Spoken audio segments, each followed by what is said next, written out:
Welcome to The Explainer. Today, we're going to talk about the single biggest shift in how we buy and sell things. It's huge. And it all kicked off with a really simple question about whether a shop could be open after midnight. That one question ended up changing, well, pretty much everything. We're diving into the world of e-business. So this question, it comes from a story about two friends.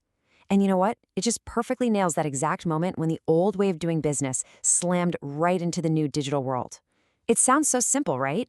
But the answer to that question, man, it completely reshaped the global economy. All right, let's get into it. So what is the answer to that midnight question? Well, it's e-business. Now, at its heart, it's a pretty simple idea, just using computer networks to do business. But that one simple idea, it totally blew up our old concept of what a store even is.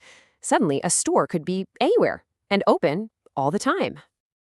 All right, so here's what we've got on tap. We're going to start with that midnight shopping spree idea. Then we'll define what we're actually talking about. After that, we'll look at the four main paths of e-business, check out all the good stuff, the upside, and finally tackle the risks hiding behind the screen.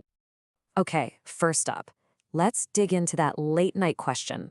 Because it's more than just a question, it really shows us this huge global shift, a move away from the old rules of time and space.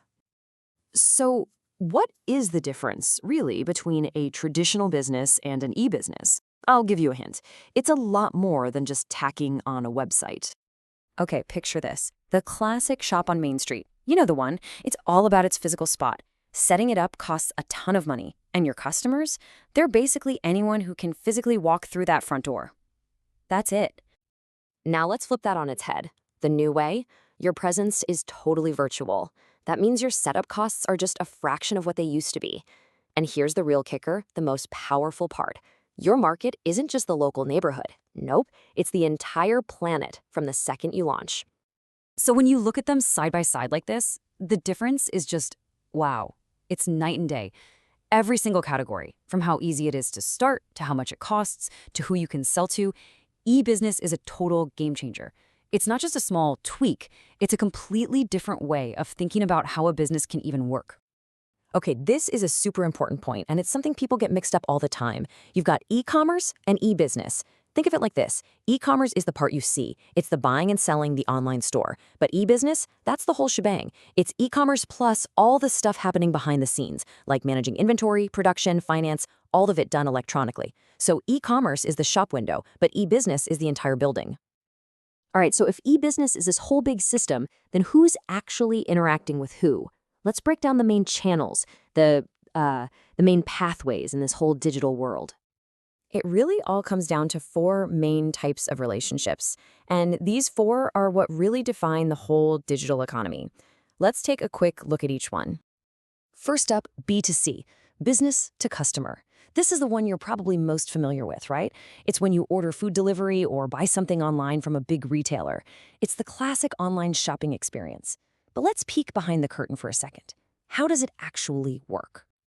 Well, the whole thing has been engineered to be incredibly simple. It's usually just 3 steps. You sign up, you pick your stuff, and you pay. That's it. The whole goal is to make it as smooth and easy as possible, to get rid of anything that might stop you from clicking buy. But then you've got C2C, customer to customer, and here the tables are turned. You can be the one doing the selling. Think about places like eBay. They basically connect you, a regular person, with other regular people who want to buy your stuff. It's created these massive worldwide markets for things like used goods or handmade crafts, things that never really had a proper marketplace before. Okay, so we've got the what and the how. But let's talk about the why. What's the big deal? What are the key advantages that made this whole digital thing explode into a global phenomenon? Well, the biggest thing, the number one reason, is just pure convenience. It's unmatched.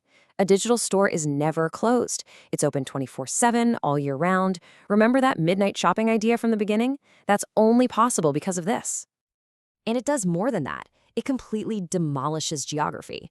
If you're a seller, bam, your market is suddenly the whole world. And if you're a buyer, the world's stores are right there on your screen. It's just a crazy expansion of choice for absolutely everyone. Then you add in the speed. Everything happens in a click. Transactions, information, it's all instant. Plus, it's way cheaper to get started, and there's so much less paperwork, as everything goes digital. You put all of that together, that's not just an improvement. That is the recipe for a full-blown revolution in business. But come on, with all this amazing power and convenience, there's gotta be a downside, right? Of course there is. This new digital world, for all its wonders, definitely comes with its own set of unique challenges. So you have to ask, is online business a perfect system? And that's a really important question to ask, especially now, because we depend on these systems for almost everything. And the short answer is nope, not even close. For all its efficiency, the fact that you're anonymous and far away from the other person on the internet, that creates some really unique and pretty serious risks.